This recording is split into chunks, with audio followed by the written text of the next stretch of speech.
இந்த மாநாட்டுடைய தீர்மானத்தை எங்களை போன்ற நிர்வாகிகள் வந்து பேசி மக்களுக்கு புரிந்து வைக்கணும். இப்போ என்ன டபுள் ஒர்க் எங்களுக்கு. இந்த மாநாட்டில் பேச முடியாமல் போயிட்டதுனால இனி ஒரு மாதத்துக்கு என்ன செய்ய வேண்டியிருக்கோம், ஒவ்வொரு தமிழ்நாட்டிலுடைய ஒவ்வொரு மூலையிலையும் போய் மாநாட்டுடைய தீர்மானத்தை விலைக்கு நாங்கள் கூட்டம் போட வேண்டியிருக்குது. அந்த நிர்பந்தத்தை வந்து இந்த இளைஞர் தம்பிமார்கள் உருவாக்கிட்டாங்க. உதாரணமாக சொல்கிறேன்னா 125 தீர்மானத்தில் முதல் 6 தீர்மானம் பார்த்தீங்கன்னா சாதி ஒழிப்பு, அழகாக பேசியிருக்கலாம். இந்துத்துவ இசம் வந்து எந்த அளவுக்கு நாட்டை சீரழிக்குது அதை பேசியிருந்தோம், அதை குறிப்பிட்டிருக்கிறோம். அதுபோல் சுப்ரீம் கோர்ட்டில் இருக்கக்கூடிய அந்த முறை இருக்குது பாருங்கள், அந்த ஜட்ஜுகளை தீர்மானிக்க அதை பற்றி பேசியிருக்கிறோம். அதுபோல் 7 to 16 தீர்மான எண் 7லேருந்து 16 வரை வந்து கான்ஸ்டியூஷன் ஆஃப் இந்தியா அதை ஏன் எப்படி அமெண்ட்மெண்ட் பண்ணுறாங்க, எந்த விஷயத்தில் பாஜக வந்து அதில் வந்து கையடிக்கிறது நம்ம பேசியிருக்கிறோம். அதுபோல் 17 to 33 தீர்மானம் வந்து தமிழ் மொழிக்கான வந்து அவ்வளோ முக்கியத்துவம், தமிழ் மொழி எப்படிப்பட்ட செம்மொழி, தமிழ் நம்ம என்ன செய்ய வேண்டும், தமிழ் மொழி வளர்ச்சியை பற்றி பேசியிருக்கிறோம். அதுபோல் 34லேருந்து 40 தீர்மானம் என்ன, அது கல்வி எந்த பட்டியலில் இருக்க வேண்டும், மாநில கல்வி என்ன, மும்மொழி கொள்கை நாம் ஏன் எதிர்க்கிறோம், தமிழ்நாட்டில் வந்து தமிழ் வழி கல்விக்கு என்ன முக்கியத்துவம் அதை பேசியிருக்கிறோம் சொல்லியிருக்கிறோம். அதுபோல் 41 to 48 ஆளுநர், ஒரு கவர்னர் என்பவருடைய வந்து ரோல்ஸ் அண்ட் ரெஸ்பான்சிபிலிட்டி என்ன, தமிழ்நாட்டில் கவர்னர் வந்து தேவையா, கவர்னர் இந்த முதல்ல கவர்னருங்கிற ஆட்சி முறை நாட்டுக்கு தேவையாங்கிற கேள்வி நாங்கள் எழுப்பியிருக்கிறோம். அப்போ கவர்னர் எப்படி இருக்க வேண்டுங்கிற வழிகாட்டுதலை வந்து நாங்கள் தீர்மானமாக நிறைவேற்றிருக்கிறோம். அதுபோல் பார்த்தீங்கன்னா 49 to 65 கிட்டத்தட்ட ஒரு 16 தீர்மானங்கள் வந்து சிறு குறு தொழிலாளர்களை பாதிக்கக்கூடிய ஜிஎஸ்டி வரியை எதிர்த்து பண்ணியிருக்கோம். ஜிஎஸ்டி வரி எப்படி பண்ணப்பட்டது, பாஜகவுடைய எப்படிலாம் அது கையாடல் பண்ணாங்க, அந்த ஜிஎஸ்டி வரியை தமிழ்நாடுடைய வளர்ச்சி எப்படி பாதிக்கப்பட்டதுங்கிறலாம் வந்து விலாவரியாக அதை சொல்லியிருக்கிறோம். அதுபோல் 66 to 70 தேர்தல் முறை, ஒரே நாடு ஒரே தேர்தல்னு சொல்கிறாங்களே, ஒரே நாடு ஒரே ஃப்ராடாக தான் அது இருக்கும் அப்படிங்கிறத நம்ம என்ன செஞ்சுருக்கிறோம், நம்ம தெளிவாக அதை சொல்லியிருக்கிறோம். அதெல்லாம் சொல்ல முடியாமல் போய்விட்டதேங்கிற ஒரு ஆதங்கம். அந்த தீர்மானத்தை நீங்கள் வந்து என்ன செய்வோம், பரவலாக எங்களுடைய தலைவருடைய ஐடியில் வந்து ஃபேஸ்புக்கில் அதை மென்ஷன் பண்ணியிருக்கோம். அதுபோல் 71 to 76 ஒரு 5 தீர்மானங்கள் வந்து கனிம வளம் சம்பந்தமாக இங்கே இருக்கக்கூடிய கனிம வளங்களை தார வைக்கக்கூடிய வேலையை வந்து ஒன்றிய பாஜக அரசு செய்கிறது. நிறைய பார்த்தீங்கன்னா இங்கே இங்கே இருக்கக்கூடிய லிக்னைட்டை தோண்டிட்டு என்ன செய்கிறாங்க, வெளியூர்களுக்கு கொண்டு போகிறாங்க. நமக்கு தமிழ்நாட்டுக்கு என்ன செய்யுது, இந்த மாதிரியான ஒரு சரியான முறையில் அது ஒரு இது வரலை. அப்போ நம்முடைய கனிம வளங்கள் வெளியே கடத்தப்படும் போது அதுக்கு என்ன செய்ய வேண்டும், அதை எதிர்த்து தீர்மானம் போட்டிருக்கிறோம்.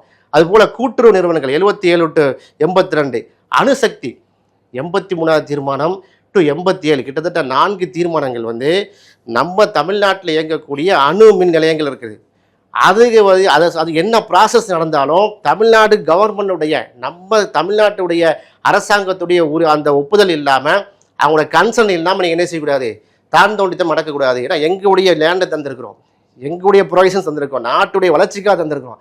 அப்போ தமிழ்நாட்டுடைய கவர்மெண்ட் இல்லாமல் ஜஸ்ட் எங்களுடைய சென்ட்ரல் கவர்மெண்ட் ப்ராஜெக்ட்னு சொல்லி என்ன செய்யக்கூடாது, அது வேலை வாய்ப்பை தட்டி பறிக்கிறது, அதில் நீங்கள் ஒரு தீர்மானத்தை நீங்கள் வந்து நிறைவேற்றுறது, இப்போ புதிய இம்ப்ளிமெண்டேஷன் பண்ணுறதுலாம் வந்து அது சரியில்லை என்பதை வந்து தெள்ள தெளிவாக சொல்லியிருக்கிறோம். அதுபோல் காவிரி நதிநீர் இப்போ இருக்கக்கூடிய மிகப்பெரிய பிரச்சனையாக இருக்கக்கூடிய 88, 89, 90, 91 அவ்வளோ 4-5 தீர்மானங்களை காவிரி நீர் எப்படி பங்கிட வேண்டும், நம்ம எப்படி நடந்து கொள்ள வேண்டும் சொல்லியிருக்கிறோம். அதுபோல் சுகாதாரம், நம்ம இருக்கக்கூடிய என்விரான்மெண்ட்டை எப்படி பாதுகாக்கிறது 92 to 98 6 தீர்மானங்கள் அதில் வருது. ரொம்ப முக்கியமாக தமிழீழம் 93வது தீர்மானத்தில் 14 பாயிண்ட் அதை சொல்லியிருக்கோம். 113 வரை பார்த்தீங்கன்னா தமிழீழம் வந்து எப்படி மலர வேண்டும், தமிழீழம் என்றால் என்ன, சாதி ஒழிப்பை நாங்கள் ஏன் தமிழீழம்னு சொல்லுகிறோம், எப்படி வந்து அது இந்துத்துவ தேசியத்தை தமிழீழம் வந்து எப்படி அழிக்கிறது, தமிழீழத்துக்காக போராட்ட தலைவருக்கு நம்ம எப்படி சங்கம் செய்கிறோம், எல்லாத்தையும் அதை விலாவாரியாக சொல்லியிருக்கிறோம். அதுபோல் தொகுதி மறுசீரமைப்பு 114 125 வரைக்கும் அதில் பார்த்தீங்கன்னா மிக முக்கியமான ஒரு தீர்மானம் என்னென்னா தீர்மானம் 116 அது நீங்கள் படித்து பாருங்கள். ஏற்கனவே legislative assembly delimitation of Lok Sabha constitution நம்ம எதிர்க்கிறோம். அதே நேரத்தில் டீலிமிட்டேஷன் ஆஃப் லெஜிஸ்லேட்டிவ் அசம்பிளி, அதாவது சட்டமன்ற தொகுதி வாரியாக பிரிக்கும் போது முஸ்லீம்களுடைய பிரதிநிதித்துவமும் அதுபோல் தலித் சமூகத்துடைய பிரதிநிதித்துவம் வந்து பால்படுத்தப்பட்டுச்சு. இதை நாங்கள் வந்து இதை கம்ப்ளைண்டாக பண்ணியிருக்கிறோம். எனவே இனி வருங்காலத்தில் நீங்கள் பிரிக்கப்படும் போது இந்த அடிப்பில் நீங்கள் பிரிக்கக்கூடாது. எல்லோரும் எதை பற்றி பேசிகிட்டு இருக்கிறோம், லோக்சபா கான்ஸ்டியூஷன், அதாவது நாடாளுமன்ற தொகுதி வரையே பேசிகிட்டு இருக்கோம்.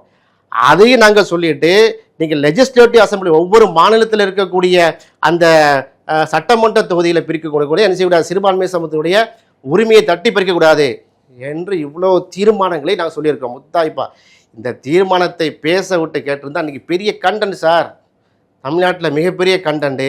அது பேச முடியாமல் போய் விட்டதே நாங்கள் வருத்தப்பட்டு இருக்கிறோம். மற்றபடி கூட்டம் வந்து தான் வருமே லட்சக்கணக்காக நாங்கள் அழைத்து விட்டால் 10 லட்சம் தானே, 10 லட்சம் நாங்கள் சொல்லுவோம். நீங்கள் சில ஆயிரக்கணக்கான எழுதுவோம், அது வழக்கமாக எழுதுறதா மக்களுக்கு தெரியும் எவ்வளோ கூட்டம் வந்தாங்கிறது. இதுதான் நாங்கள், அதாவது கூட்டம் என்பதை விட எங்களுடைய தீர்மானம் வந்து எங்களுக்கு ரொம்ப முக்கியம். அதை நம்ம என்ன செய்கிறோம், வலியுறுத்தி சொல்கிறோம்.